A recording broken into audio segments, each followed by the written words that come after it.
بسم اللہ الرحمن الرحیم۔ تاریخ 24 اگست 2020، جماعت نویں، مضمون اردو، موضوع غزل از پرتپال سنگھ بیتاب۔ پیارے بچوں، السلام علیکم ورحمۃ اللہ وبرکاتہ۔ میں آپ کے سامنے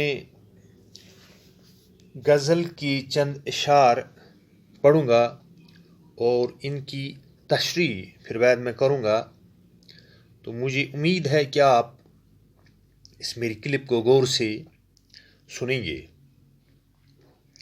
نہ دے پختہ عمارت ایک کھنڈر دے، میں بے گھر ہوں مجھے بھی کوئی گھر دے۔ پہلے ہم اس شعر میں مشکل الفاظ کے معنی میں آپ کو بتاؤں گا۔ پختہ عمارت کا معنی ہے مضبوط مکان، کھنڈر یعنی ٹوٹا پھوٹا کہیں گے ہم۔ شاعر یعنی پرتپال سنگھ بیتاب غزل کے اس شعر میں اپنی بے بسی کے پیش نظر فرما رہے ہیں کہ تو مجھے مضبوط، یعنی اپنے رب سے، اپنے اللہ سے کہتے ہیں مخاطب ہو کر کہ تو مجھے مضبوط یا پختہ عمارت یا مکان تو نہیں دے سکتا، البتہ مجھے اگر ٹوٹا ہوا یعنی کھنڈر مکان جو کھنڈر کی شکل میں ہوتا ہے، اگر آپ مجھے وہی دیں گے تو زندگی گزارنے کے لیے میرے لیے وہ کافی ہے۔ اس کے بعد دوسرا شعر میں آپ کے سامنے پڑھوں گا۔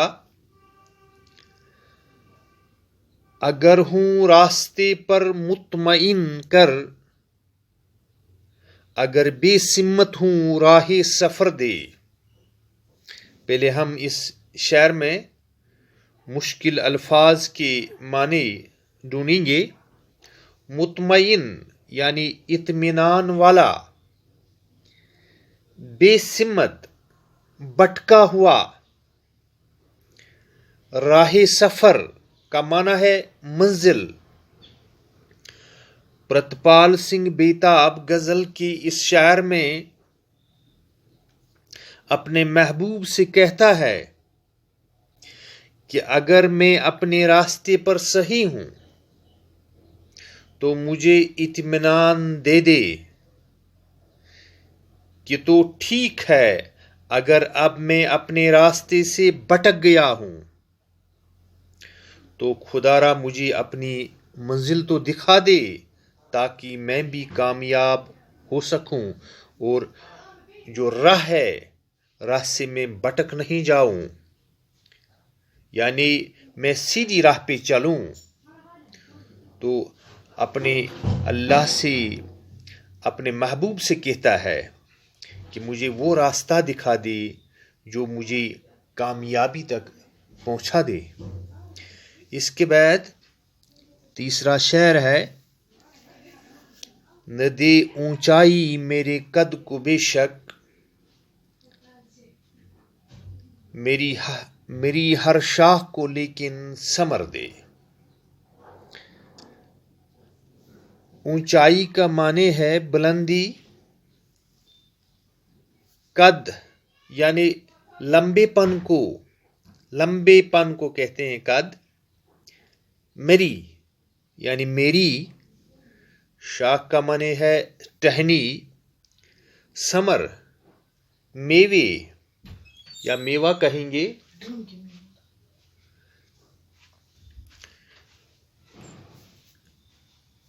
پرتپال سنگھ بیتاب غزل کے اس شعر میں فرماتے ہیں کہ مجھے یعنی شاعر کو تو بہت کچھ مل گیا ہے،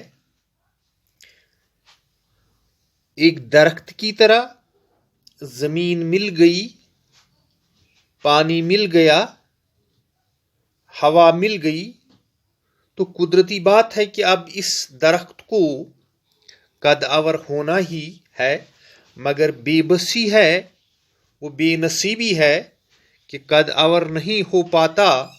تو اسی لیے شاعر اپنے محبوب سے کہتا ہے کہ اگر مجھے قد آور درخت نہ بنائے تو مت بناؤ. یعنی اپنے محبوب سے کہتا ہے اگر مجھے، یعنی بلندی، اونچائی، مجھے قد آور، لمبا مت بنائیے، لیکن اے میرے محبوب کم از کم میری ہر ٹہنی پر، یعنی ہر شاخ پر کوئی نہ کوئی میوہ تو عطا کرے تاکہ میں بھی ثمردار درخت بن جاؤں.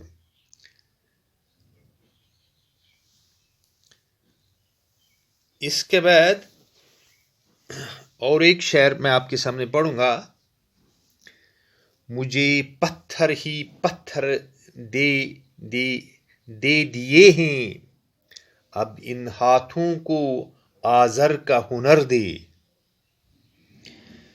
اور پڑھوں گا آپ کے سامنے.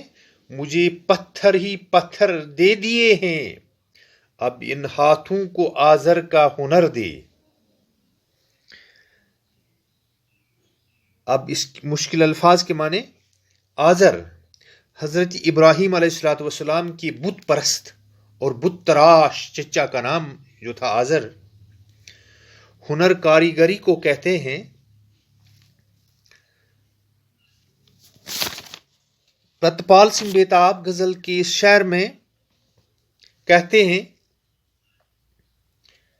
کہ بہت کچھ مانگنے کی دعا کی تھی اے محبوب، میں نے بہت کچھ مانگنے کی دعا آپ سے کی تھی، مگر سوائے پتھروں کے اور کچھ بھی نہ ملا. یعنی پتھروں کے سوا کچھ نہیں ملا مجھے. اب جب پتھر ہی ہے تو خدا را اب وہ ہنر مندی بھی دے. اے محبوب جب آپ نے مجھے پتھر ہی پتھر دیے، اب خدا را مجھے اب وہ ہنر مندی بھی دی جو کبھی آزر کو دی، تاکہ میں انہی پتھروں کو تراش تراش کر بت پرستی بھی کر لوں اور روزگار بھی کما لوں. دو وقت کی روٹی تو ہنر مندی سے ہی ملے، ورنہ اگر تو نے کچھ نہ دیا پھر بھیک مانگنے کی سوا کوئی اور چارہ نہیں.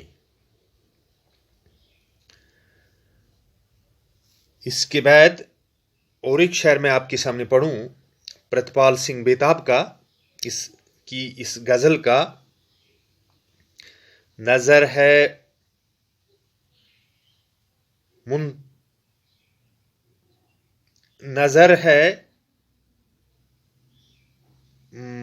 منتظر نس نس ہے بیتاب، صدف مجھ کو کیا ہے تو گہر دے. یہاں پر نظر کا معنی ہے نگاہیں. نظر نگاہیں. منتظر کا معنی ہے انتظار میں. نس رگ کو کہتے ہیں. نس نس یعنی تمام رگوں میں.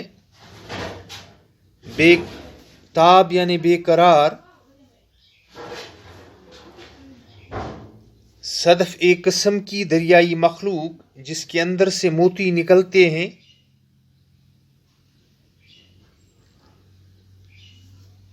گہر موتی کو کہتے ہیں.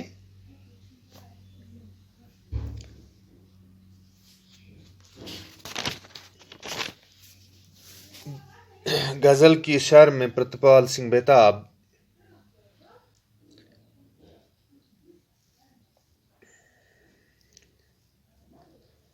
غزل کے اس مقطع میں یعنی آخری شعر میں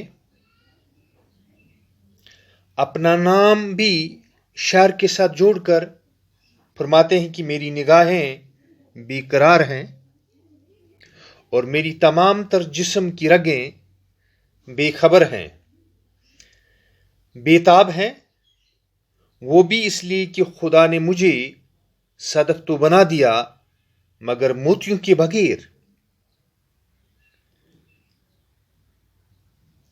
یہ بد نصیبی نہیں تو اور کیا ہے؟ مگر پھر بھی شاعر دعا کر رہا ہے کہ اگر ایک چیز دی تو دوسری چیز بھی دے دے تاکہ وجود مکمل ہو سکے۔ تو اس کے بعد انشاءاللہ کل ہم پرتپال سنگھ کی جو دوسری غزل ہے وہ انشاءاللہ پڑھیں گے۔ تو آج اتنا ہی، باقی وسلام۔